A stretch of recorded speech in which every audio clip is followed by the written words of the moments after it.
সেখানে জমা জলে নরক যন্ত্রণা। বাড়ির মধ্যেই জমা জলে পড়ে মৃত্যু হলো এক রত্তির। খাট থেকে মাটিতে জমা জলের উপর পড়ে যায় সে। উত্তর দমদম পুরসভার এই ঘটনায় চাঞ্চল্য ছড়িয়েছে।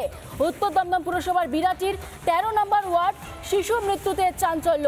এই সেই শিশুর মৃত্যুতে চাঞ্চল্য ছড়িয়েছে। মৃত শিশুর বাড়িতে রিপাবলিক বাংলা। মেয়ের মৃত্যুতে শোকস্তব্ধ বাবা মা, বাড়িতে নেই। আত্মীয়ের বাড়িতে রয়েছেন তারা, এখনো বাড়ির ভিতরে রয়েছে জল। কি পরিস্থিতি এই মুহূর্তে আপনারা দেখতে পাচ্ছেন উত্তর দমদমের ছবিটা আপনাদের সামনে, যেখানে জমা জলে নরক যন্ত্রণার মধ্যে রয়েছেন বাসিন্দারা। গতকালই এই ঘটনা ঘটে গিয়েছে।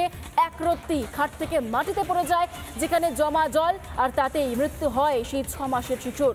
আত্মীয়ের বাড়িতে রয়েছেন তার বাবা মা, এখনো বাড়ির ভিতরে জল থই থই অবস্থা। দীর্ঘ 1 মাস ধরে ঘরের ভেতরে জল জমে রয়েছে, এমনকি বাড়ির বাইরের ছবিগুলো দেখুন। উত্তর দমদম পুরসভার 13 নম্বর ওয়ার্ড এটি, যেটা এখনো পর্যন্ত 1 মাস ধরে জলমগ্ন রয়েছে। একাধিকবার বলা হয়েছে, কিন্তু কোনো ভূমিকাই পালন করছে না প্রশাসন। শিশুটার বাড়ির সামনে জমা জলে ভাসছে আবর্জনাও। জমা জল বের করতে কেন পদক্ষেপ দেরি পুরসভার? অতিষ্ঠ হয়ে পড়েছেন বাসিন্দারা। তারা কি জানাচ্ছেন শুনুন।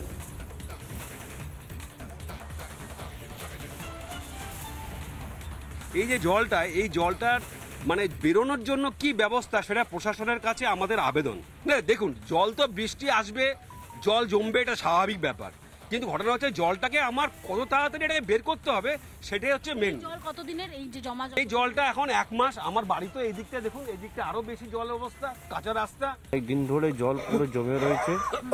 এখন তো আমাদের ওখানে রাস্তাও ছিল না, এখন তো রাবিশ ফেলে এখন কিছু করেছে, কিন্তু প্রায় আগের বছরও বলেছিলাম, আগের বছর এরকম জল জমেছে। জল জমতে প্রায় মাসখানেক প্রায় হয়েছে। জলটা যাবে কোথা দিয়ে?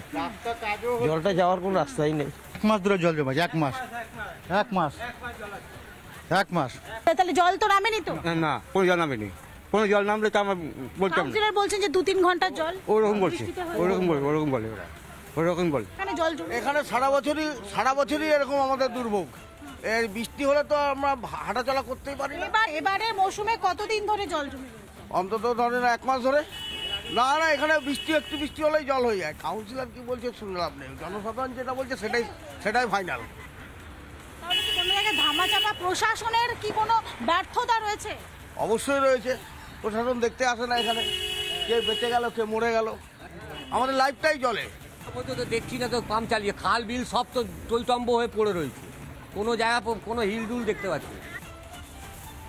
জমা জলে শিশু মৃত্যু, তার পাশাপাশি এই মুহূর্তে ভোগান্তির শিকার এলাকার মানুষজন। 1 মাস ধরে টানা জল যন্ত্রণায় রয়েছে এই ওয়ার্ড। পানীয় জলের সমস্যা রয়েছে, এমনকি হাঁটু সমান জল এই এলাকাতে। জলের তলায় এলাকার টিউবওয়েল, সেই ছবি আপনারা দেখতে পাচ্ছেন। জলমগ্ন উত্তর দমদম পুরসভা, যে ছবি আপনারা দেখতে পাচ্ছেন জল যন্ত্রণার ছবি। কাউন্সিলরের বিরুদ্ধে ক্ষোভ উগরে দিচ্ছেন স্থানীয় বাসিন্দারা। ভুরি ভুরি অভিযোগ। কাউন্সিলর কি বলছে শুনুন। পাড়ায় সমাধানের মতন প্রজেক্ট আজকে আপনাদের সরকার উদ্বোধন করেছেন। সমাধান কোথায়? সমস্যা দেখতে পাচ্ছি আমরা চোখের সামনে। আরও খারাপ ছিল, এই ওয়ার্ডের অবস্থা আরও খারাপ ছিল। আমি 2022 সালে এসেছি। 3 বছরের মধ্যে আপনি ওয়ার্ডে প্রতিটা ঘরে ঘরে জিজ্ঞেস করে দেখুন, 3 বছরের মধ্যে রাস্তাঘাটের যা ডেভেলপ করেছি 50 বছরের সে করেনি। ইতিমধ্যে 6.5 কোটি টাকা স্যাংশন করেছি এই জল নিকাশির ব্যবস্থার জন্য। আজ ধরবে সেই মুহূর্তে জল শুরু হয়েছে। জল এটা তো আকস্মিক জল, এটা তো প্রাকৃতিক দুর্যোগ। আপনাদের তো একটা দায়বদ্ধতা থাকে। দায়বদ্ধতার জন্যই তো আমরা কাজ করছি। ভৌগোলিক মানচিত্রে আপনারা দেখুন, কৈখালী, রাজারহাট, লেক টাউন, কোথায় জল নেই? জল যাওয়ার সময় যখনই আসে তখনই আবার বৃষ্টি আসছে। কি প্রাথমিকভাবে কোনো পাম্প বসানোর ব্যবস্থা করবেন? জল এখন এই মুহূর্তে ওয়ার্ডে পাম্প বসানোর মতো কোনো প্লেস নেই। জমা জল থাকবে না, জল তো খাল দিয়ে বেরোচ্ছে, জলের মতো করে বেরোচ্ছে। আপনি এখানে যেখানে দাঁড়িয়ে আছেন এখানে দেখুন জলের একটা লেয়ে যাচ্ছে, সে ডান দিক যাক বাঁ দিক যাক কোথাও না কোথাও যাচ্ছে। এত পরিমাণ জল, প্রাকৃতিক দুর্যোগ, এই একমাত্র ঈশ্বরই জানে। তৃণমূল কাউন্সিলরের বক্তব্য শোনালাম। আমাদের প্রতিনিধি তুলিকা পৌঁছে গিয়েছিল এই উত্তর দমদমে। ছবিটা কি দেখাই আপনাদের।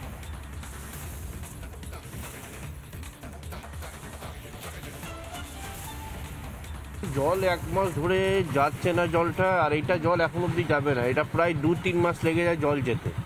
এখনো কোনো বান নেই, কিছু নেই, যে আমরা যে এখান থেকে মানে বাচ্চারা যেতেও পারছে না, স্কুল অনেক দিন ধরে যেতে পারছে না। প্রায় 1 মাস ধরে জল জমে রয়েছে এই বিরাটের যে 13 নম্বর ওয়ার্ড, সেই 13 নম্বর ওয়ার্ড। আমি মিরাজ আলীকে সেই ছবিটা একবার দেখানোর কথা বলবো, যে তুমি দেখতে পাচ্ছ যে গতকাল কাউন্সিলর যে কথা বলেছেন বা যে দাবি করেছেন প্রাকৃতিক দুর্যোগের জেরে 2-3 ঘন্টার বৃষ্টিতে নাকি এই জল হয়েছে, কিন্তু আমার ভিডিও জার্নালিস্ট মিরাজ আলী যে ছবি দেখাচ্ছে যে 1 মাসের এই জল জমে থাকার জেরে কার্যত রাস্তা পিচ্ছিল হয়ে গিয়েছে, রাস্তায় কার্যত দিকে দিকে শ্যাওলা পড়ে গিয়েছে। আমি যত এগোচ্ছি আমি সেই শিশুর বাড়ির দিকে যাব, গতকাল এই জমা জলে যার ডুবে মৃত্যু হয়েছে তার সেই বাড়ির দিকে আমি অগ্রসর হচ্ছি, কিন্তু আমিও যত এগোচ্ছি ততই কিন্তু দেখা যাচ্ছে যে সেই জলের যে পরিমাপ, সেই পরিমাপ কিন্তু বাড়ছে। দায় দেবো আমরা, বলে কাউকে তো দায় দেওয়ার মতন নেই। কতদিন ধরে এখানে জমা জল রয়েছে? ও 1 মাস। এখন যবে দেখাবে দিন, তবে আবার ভালো দিন দেখতে হবে। এখন খারাপ দিনে আছে, এখন খারাপ দিন দেখছি, ভালো দিন যবে আসবে, এখন কবে আসে দেখা যাক। এই যে জমা জল আমরা এই মুহূর্তে দেখতে পাচ্ছি, 1 হাঁটু সমান জমা জল বাড়ির ভিতরে প্রবেশ করেছিল এবং সেই সময় ঘুমন্ত অবস্থায় যে শিশুকন্যা সে বিছানা থেকে পড়ে যায় এবং সেখানেই জমা জলের মধ্যে ডুবে 6 মাসের শিশুকন্যার মৃত্যু হয়েছে। পর বছর ধরে এই যন্ত্রণার শিকার এখানকার সাধারণ মানুষরা। তার কারণ গত 20 থেকে 25 বছর আগে এই গোটা এলাকা ডোবা জমি ছিল এবং ধীরে ধীরে এখানে জনবসতি গড়ে উঠেছে। দূরের যে ছবি আমরা দেখতে পাচ্ছি যে আবর্জনার স্তূপ রয়েছে এবং এই মুহূর্তে জমা জলের মধ্যে সেইগুলো ভেসে বেড়াচ্ছে। সুতরাং এখানেই একেবারে ছবি স্পষ্ট যে নিকাশি ব্যবস্থার কি বেহাল দশা। তবে এই জল যন্ত্রণা থেকে মুক্ত পাবে এই ওয়ার্ডের স্থানীয় বাসিন্দারা, সেটাই এখন প্রশ্ন। ক্যামেরায় মিরাজ আলীর সঙ্গে তুলিকার রিপোর্ট, রিপাবলিক বাংলা, বিরাট।